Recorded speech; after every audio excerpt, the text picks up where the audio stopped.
Hola, bienvenido de nuevo a este canal con tu amigo el escritor y con Cabo. Espero estés muy bien. Esta será la tercera entrega para la bitácora de tu amigo el escritor. No creo que sea exacta porque honestamente ahora sí anoté bastante en mi guión, entonces yo creo que habrá muchos temas que cubrir el día de hoy. Y yo creo que no me bastará con 10 minutos como ya sabemos. Por lo general así pasa. Siempre me dejo llevar, ¿no? Por alguna razón escribo y tomo al menos 4 cafés al día. Hoy tengo dos cosas principales que vinieron a mí para discutir el día de hoy con ustedes.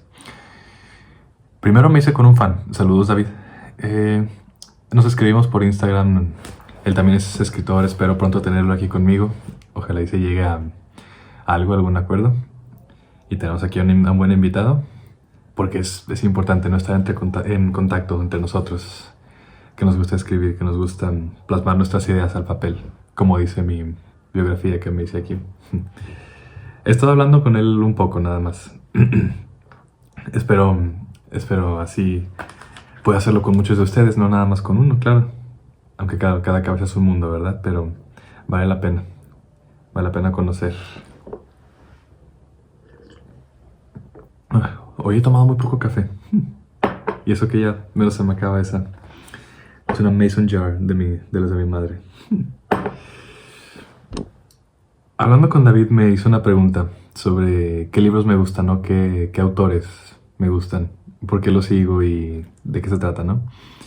O sea, ¿por qué hago lo que hago y en quién me inspiré él para escribir ciertas historias? ¿Qué palabras me gustan? ¿Qué frases me gustan? Si es que recuerdo alguna, cosas así, ¿no? Entonces sí, pensé en algunas, pero muchas de ellas pues no solo que no sean conocidas, ¿no? Sino que hay demasiados gustos el día de hoy. En gustos se rompen géneros, hacia mi tesis, sí. Pero les digo, hay demasiados gustos el día de hoy como para elegir solo uno, ¿no? Como para osar siquiera considerar nada más uno, ¿no? De todos los que hay. Le quería comentar, más al rato le escribo. Es que no tengo el Instagram en el teléfono. No, porque luego me quita todo el tiempo, no, imagínense, no. Gracias. Pero le quiero así comentar que muchos de los autores que leo y de mis libros favoritos, que podría mencionarles aquí la lista entera, yo creo, la mayoría son en inglés. Si no es que... No, todos no, obviamente sí leo en español, pero la gran mayoría son en inglés. En español los puedo contar a lo mejor con mis dos manos. A ver... Yo creo que sí tengo más de 10 libros en español, ¿verdad? Pero de los que he leído, yo creo que quizás he leído como unos 9. No, estoy jugando. Pero sí, son muy poquitos comparado a mi colección en inglés, ¿no? Entonces, me pongo a pensar que esto es como... o sea, la respuesta sería como la eterna batalla entre el CD, el disco compacto y el vinilo, ¿no? O sea que... ¿Cuál te gusta más? ¿Cuál opinas tú que es mejor? Que cómo se usaba antes, cómo se usa ahora. Que ahora ya los dos están... Bueno, uno pasó por un tiempo de obsolescencia y luego regresó.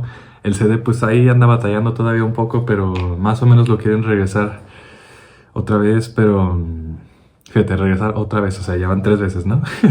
Pero ahora como casi todo es digital, entonces... Pues ahí se la llevan, ¿no? El resultado, o sea, depende completamente de tus gustos, ¿no? Que si eliges el CD porque es un poco más nuevo, porque es más compacto, porque lo puedes reproducir en cualquier lado, al vinilo que necesitas una consola, necesitas bocinas buenas, cosas así, ¿no? Entonces depende de cada quien. Y es exactamente eso lo que he hecho con los libros, ¿no? Con los autores que me gustan, que he elegido, que han sido mis favoritos, con los cuales me he identificado más. Por supuesto.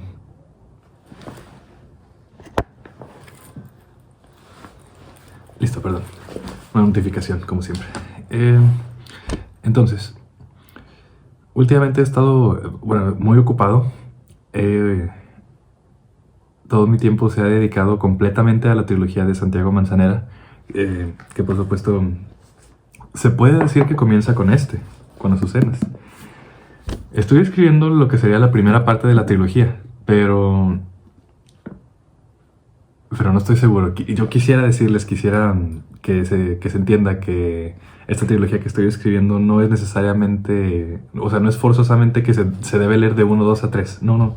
Es como los libros de Ruiz Zafón, ¿no? Que él mismo dice, el autor, él mismo dice que sus libros se pueden leer en el orden que ustedes gusten. No, ahora, no sé si en el mismo libro de mitad a final, para que le entiendas, tal vez no. Hay algunos que sí, ¿no? Es un buen método para identificar buenas historias. También un buen método para identificar buenos libros es que si se van al final de la página, perdón, se van a la página final y ya están leyendo así los últimos párrafos. Y si pueden ver más o menos de qué se trata la historia con leer solamente el final y nada más, se dan cuenta que es una historia un poco mediocre. No estoy insultando a nadie, no estoy exhibiendo a nadie, es solamente así es como funciona, no es un método. Así te das cuenta que es un libro de fórmula, como les decía en la excerta pasada, que es lo último que quieres, no ahora. Entonces, como les comento, tengo todas mis manos en la historia que va anteriormente a Azucenas. Se da unos pone que 10 años antes, yo creo. Vamos a decidir el tiempo en su debido tiempo, pero sí, va a ser una persona completamente diferente. Y luego para la historia que sucede a Azucenas, va a ser otra persona completamente, ¿sí? Si no, todos estamos en proceso de cambio, aunque no lo queramos, aunque no lo busquemos. Así es como funciona aquí. Y entonces se me ocurrió mencionarles algo muy interesante, pero me acabo de dar cuenta que no lo tengo aquí, así que vamos por él.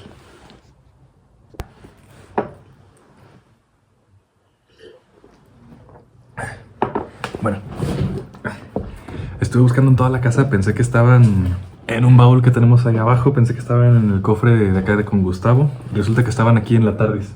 Entonces, aquí lo tienes. La impresión fue de baja calidad, no les voy a mentir. Fue de muy bajo presupuesto y un poco decepcionante. Pero recuerdo cuando me llegó, la emoción que sentí. No puede ser. Hay algo de lo que no les he contado.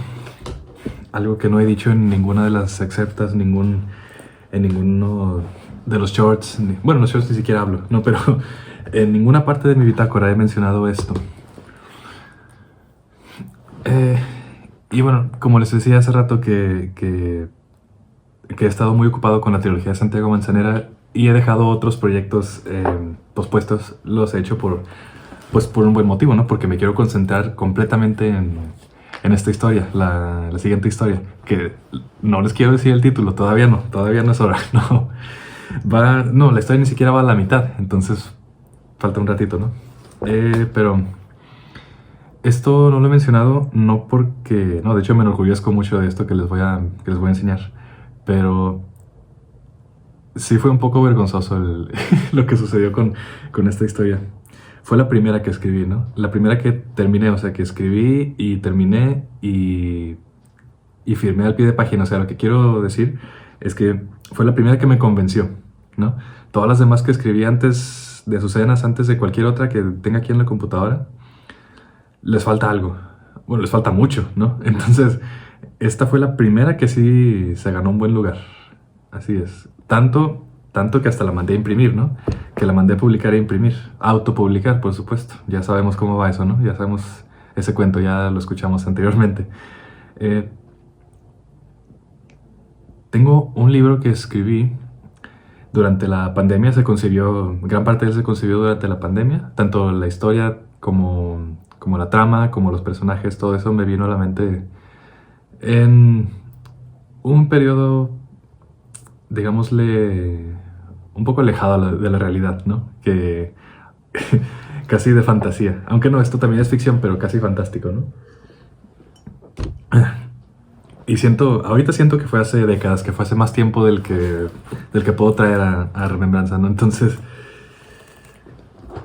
y cabe destacar que no solamente porque siento que lo escribí hace mucho, sino porque está en inglés. Es un libro que está en inglés. Es este. Se titula A Sufferit. Es una palabra que me vino a mí en un sueño. Sí, así se escribe, con Z. A Sufferit. Está muy... Ya lo sé, está muy... ¿Cuál es la palabra? Muy... difícil de interpretar quizás, porque obviamente no significa nada, pero, pero es una palabra que me vino en un sueño cuando yo estaba en la preparatoria. Estaba yo en la clase de mi maestra Muskis, que nos daba teatro. Su hijo Michel, yo me llevaba muy bien con él. Y me acuerdo, se me hacía muy raro para mí que no tenía muchos amigos en la preparatoria, ¿no? Sí tenía uno que otro con los que me juntaba y salíamos y jugábamos básquetbol y qué más hacíamos, a ver. Era raro que nos juntáramos en los recreos. Eso quiero dar a entender, ¿no? Que sí, o sea, sí tenía vida social, pero amistades íntimas, eso sí no. Eso tardó mucho más en venir. Y hasta la fecha solamente tengo una, pues mi compadre, ¿no? Saludos a mi compadre, como siempre. Y les comentaba sobre Michelle. Él, no sé, por algún motivo me llevé muy bien con él y nos veíamos muy seguido en las clases con su mamá, que era la maestra de teatro. Entonces, una noche, por algún motivo que nunca voy a entender, soñé que estaba en una clase de teatro con Michelle y me dijo esta palabra, específicamente esta palabra. No tengo idea por qué. Me lo dijo en español, me dijo... Ay, quién sabe cómo iba la frase, pero dijo esa palabra, asoforita. Y me gustó de madre. Tanto que hasta la anoté y no la dejé ir. O sea, pasaron casi 10 años, ¿no? Y la... o sea, y la conservé. Tanto que hasta la usé en mi primera obra literaria, entonces está genial, ¿no? Obra literaria, suena muy profesional. Jorge Luis Borges, me dicen, el heredero. Entonces, ¿por qué la escribí en inglés? Porque me gusta. Me encanta el inglés. Esa es la respuesta tanto correcta como la corta, ¿no? Me preguntarán ustedes, ¿por qué en inglés? Bueno, pues para mí el inglés es bellísimo, o sea, es un idioma vasto. Te permite jugar con el lenguaje de una manera que, o sea, tanto con la gramática como con la sintaxis, te permite jugar con ella de una manera que yo creo el español o no te deja, o es muy difícil que suene bien, sin que suene así, sin que haga redundancia, pues. Claro, el español es mucho más conciso, es más poético, tiene una belleza muy distinta, ¿no? O sea, es más serio. Pero hablando de Borges, el mismo Borges decía que el español no tiene tantas licencias como lo tiene el inglés, ¿no? Por ejemplo. Él decía que sí, que las raíces germánicas, las raíces latinas. Pues el español también tiene raíces germánicas y latinas. Y también tiene influencia del árabe hispánico. Y también tiene taíno, y tiene occitano, y tiene antiguo, y tiene muchísimas raíces. Al griego también. Estoy dejando, casi se me olvida de mencionar el griego.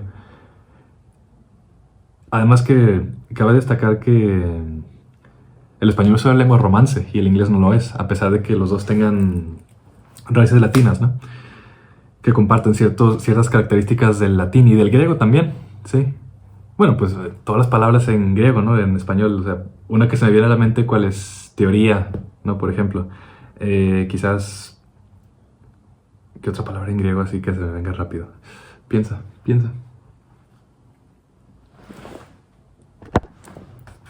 Bueno, tuve que ir al diccionario como siempre. Matemáticas, es otra palabra que viene del griego, ¿no? A ver, se está cayendo. Cabo, ¿por qué la estás tirando? La camarita, ahí está. En fin. Por supuesto que el español pues tiene un lazo diferente, un poco distinto a que lo tiene el inglés con el griego. Y eso es algo que me gustó mucho, pero que al mismo tiempo me frustró cuando quise escribir esta novela en inglés. Y cuando quise también hacer el intento con una en español. Digo el intento porque nunca había escrito en español, al menos no tan seriamente, ¿no? Porque esta novelita, Suffer It, no la hice como un intento como de distracción, no la hice como un pasatiempo, la hice como algo en serio, como mi debut, ¿no? Entonces sí es un libro importante para mí, muy importante. Y quisiera darlo más a promoción, pero pues estamos en México, ¿no? Y leer en inglés pues es muy raro aquí. Leer es raro de por sí en México. Entonces me gustaría que leyéramos un poco más, que nos cultiváramos un poco más, ¿no? Pero no lo hacemos con nuestro idioma. Ahora imagínate imponerle el idioma inglés. Pues sí me la puse muy difícil, ¿no? Yo solito me até la soga al cuello un poquito con eso. Pero... todo es posible en esta vida, todo es posible. Si esto fue posible, Eso también va a ser. Cuando lo arregle un poco, porque todavía le falta una o dos pulidas. Eh, y me pongo a pensar así en esta historia que escribí, a la cual le faltó un 16, tal vez un 32. Un claro ejemplo así del lenguaje y lo que significa para mí utilizar el lenguaje, jugar con el lenguaje de esa manera es que o sea, siempre me ha impresionado el hecho de que palabra por palabra, cada una tiene un significado descomunal, ¿no? Y se puede usar de mil y un maneras. Pero palabra por palabra, o sea, si quieres estudiarlo, tiene que ser una por una. A lo mejor queriendo ahorrar un poco de tiempo y queriendo hacerlo todo más claro y teniendo las intenciones más claras también, pues quisiéramos estudiarlo todo en conjunto. Pero eso es lo interesante y además lo magnífico del lenguaje, ¿no? Que tiene que ser palabra por palabra, letra por letra a veces, ¿no? Incluso. Eh,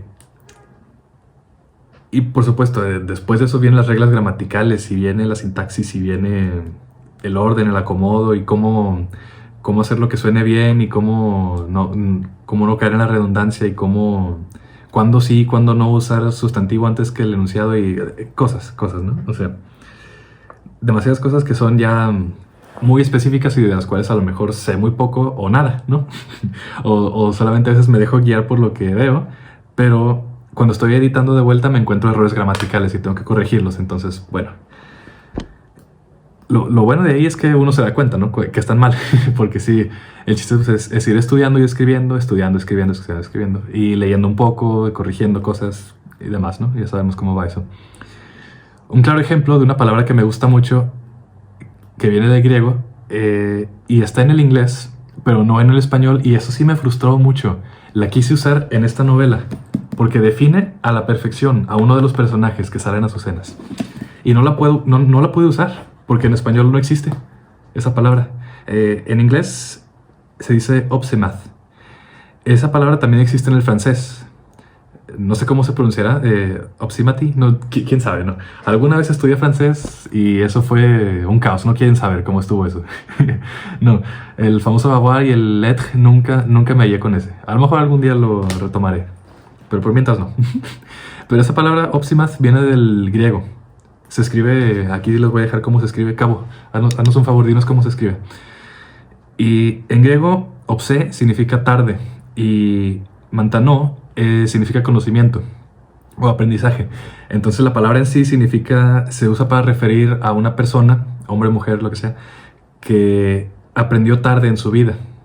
Que aprendió lo que sea, ¿no? Cualquier disciplina, ni siquiera una disciplina, cualquier cosa que se pueda aprender, que se pueda, digamos, razonar y salvaguardar en la memoria de uno para ya tener ese conocimiento dentro hasta de nuestro subconsciente, pues se tardó en aprender eso. Se tardó en agarrarle la onda, en saber cómo funciona, en hacer su técnica, en todo eso. Ese es un opsimath, pero la palabra en español no existe. Quisiera decir opsímata, pero no se puede, no es correcto, ¿no? Algo así lo estoy casi entrelazando correlacionando con polímata, por ejemplo, ¿no? Una persona polímata es alguien que es experta en diversas áreas de conocimiento. Por ejemplo, Tagore, ¿no? Que era... No, pues tantas cosas que era, no las puedo mencionar ahorita, o sea, que era tanto... Permítame un segundo. Listo, perdón, me empezó a dar calor. Bueno, decíamos de Tagore, ¿verdad? Que era polímata, sí, de las palabras. O sea, que era músico, que era dramaturgo, que era artista, novelista, poeta. Hasta tuvo auge en la política, incluso en movimientos revolucionarios de la India en aquel entonces. Gandhi le decía maestro, o sea, imagínense, ¿no? ¿Cómo no va a merecer el epíteto de polímata, ¿no? De esa manera quisiera usar yo la palabra opsimath, pero no se puede. En francés sí se puede, pero no escribo en francés. E incluirla en un escrito en español como palabra en inglés, pues suena demasiado santurrón, ¿no? Entonces, no, quién sabe, ya veremos cómo funciona, pero me encantaría usar esa palabra si fuese posible del todo. Ahí está. Tomen en cuenta también que, por supuesto, el francés sí es una lengua romance, ¿no? El español también, el inglés no. El inglés es más acá, más nórdico, germánico. Pues sí, del norte, nórdico, lo dice, ¿no? Entonces, tiene raíces Escandinavia sí tiene también inglés antiguo. No, es toda una ciencia, ¿no? Que no me voy a sentar aquí a decirles todo eso, porque pues, estamos hablando de tu amigo el escritor, ¿no? De lo que le gusta hacer a tu amigo el escritor. Y esto que tiene el inglés es que sí te permite jugar más con el lenguaje, ¿no? Por eso hice esta historia, que también se las recomiendo, la pueden encontrar también en Amazon, pero está bien en nada más como Benjamin Bone, porque según yo la quise pues vender en Estados Unidos, e Inglaterra, cualquier país así de idioma anglosajón, para ver. Es que tomen en cuenta que yo era muy ingenuo en ese entonces, ¿no? Bueno, todavía, pero más ingenuo en aquel entonces. Y me hice la idea que iba a ser sencillo, iba a ser muy fácil simplemente subir el libro a Amazon y pagar con tarjeta de crédito para hacerle promoción en Inglaterra, en Amazon Estados Unidos, en Sudáfrica, en no sé, en dónde más hablan inglés. En toda Europa, pues. En todo el mundo. Sí, Amazon te promete en todo el mundo. No nada más en países así muy grandes, ¿no? De economías grandes. No, no, no. Te permite en todo el mundo. No sé si traducir. No, no, la traducción la tiene que hacer uno o tiene que contratar a alguien para hacerla. Pero de todos modos el libro va a estar ahí, ¿no? Entonces, esa fue mi idea. Yo me dije a mí mismo, no, pues pagas un poquito, se vende acá, se vende allá, te llegan las regalías y sobres, ya hiciste tu carrera de escritor. No, pa. Ni cerca, no. Pero bueno, lo bueno es que ya aprendimos esa lección, ¿no? Ay, Dios. Y entonces, ¿cómo, cómo saber exactamente todos los senderos que utilizó el lenguaje, por ejemplo el griego en este caso, ¿no? ¿Cómo se inmiscuyó en los nuestros de ahora, que utilizamos hoy en día? Pues la respuesta es que en todos los senderos son correctos. Pero sí hay reglas que se oponen a lo que nos gustaría hacer, ¿no? O sea, no puedo yo forzar esta palabra que me gusta en una de mis historias. Aunque a lo mejor un personaje sí podría hacerlo, ¿no? Así como un trato una característica, la personalidad de alguien, pero no es lo mismo, ¿no? El autor quisiera usarlo como si le perteneciese. Ese es el egoísmo del autor. Entonces, tomando en cuenta que todas estas raíces nos hacen parientes no muy lejanos del inglés, porque sí compartimos. Esa es una gran curiosidad que yo descubrí hace poco. La palabra asesino viene del árabe, del mozárabe, ¿no? O sea, es arcaico. Y la usamos tanto en español como en inglés. Exactamente la misma palabra. Asesino, ¿no? Significa un adicto a la marihuana. Pero eso significaba en aquel entonces, ¿no? Ahorita qué significa. Y no sé todavía por qué se le dio ese contexto. Quiero estudiarlo más. Pero asesino, pues, ¿qué significa? Alguien que quita la vida a otra persona, ¿no? A otro ser vivo. Pero, o sea, vean cómo es posible que haya relación, ¿no? Entre el árabe y el inglés. Nada que ver. Uno es del Medio Oriente, otro es del norte. Entonces, o sea, de una isla aparte, remota, ¿no? Nada que ver. O sea, tienen todo el Mediterráneo separándolos. Entonces, ¿cómo es que llegó esa palabra al inglés? Eso es lo que me interesa mucho del lenguaje. Y por eso escribo, ¿no? Por eso me siento a estudiar todos los días, ¿no? Eh, Sabiendo que me gusta mucho todo esto, claro, debemos saber que hay cosas que solo se pueden decir en un idioma, ¿no? Aunque les comentaba de las traducciones, ¿no? Que se pueden hacer traducciones, pero muchas cosas se pierden en la traducción. El famoso Lost in Translation, pues ahí lo tienes. Eh, un buen ejemplo fue... A ver, ¿dónde lo dejé? Ay, dejé mi libro por aquí, ¿dónde está? Ya, lo encontré. Era La colmena, de Camilo José Cela. Por ejemplo, al mero inicio de la historia, ¿qué dice? Dice Doña Rosa, dice leña y nos han merengado.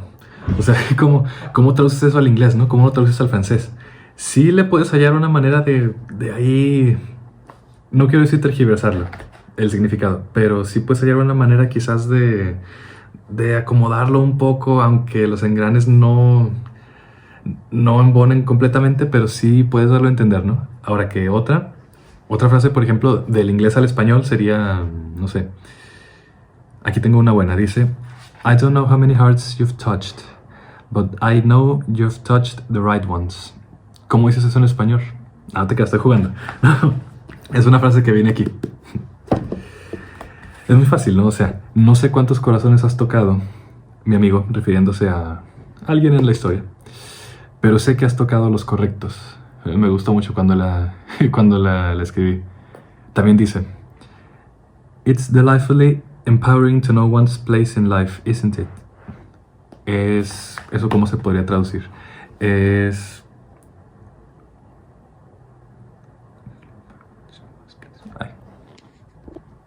perdón, tuve que tomarme mi tiempo para traducirlo. Es que yo no soy traductor y soy el escritor. Salió algo así como, es deleitablemente empoderante conocer el lugar de uno en esta vida. ¿No lo crees? Yo sí lo creo. En fin, esa es mía. Viene aquí. Úsenla todo lo que gusten. Si es que te gustó, por supuesto, aquí la puedes encontrar. Pero no te olvides de citarme en formato APA. El plagio es malo, no lo usen. Pero en fin, este es el final de la tercera entrega de la bitácora de tu amigo el escritor. Sí se extendió bastante para hacerlo una entrada, no un excerpto. Aunque va a haber una segunda parte en la cual les quiero comentar un poco sobre esto. No, bueno, sí, para hacerle promoción, ¿por qué no? A lo mejor les gusta. Si a ustedes, si a alguno de ustedes les gusta leer en inglés, también tengo una opción en inglés. Imagínense cómo está eso. Pero no les voy a decir más para que tengan mejor oportunidad en el siguiente video, que va a durar un poco menos. No los voy a tener aquí también 40 minutos hablando de esto y aparte de lo que ya hablamos. Entonces, para que vean qué piensan ustedes. Entonces, sí me gustaría tener aquí a un invitado. Estamos esperando una respuesta. Ojalá todo salga bien y quizás para el siguiente viernes tengamos respuesta. Tengamos aquí a una persona más. Cabo está conmigo, por supuesto, como siempre, pero también me gustaría recibir respuesta. Cabo no dice mucho, él siempre ha sido muy serio, así que necesitamos un poco más de contribución, ¿no lo creen? En fin, al menos por esta ocasión que estás viendo ahorita mismo, hemos llegado al final. Esta es la conclusión. Muchísimas gracias. Te saluda tu amigo el escritor. Espero estés muy bien. Nos vemos.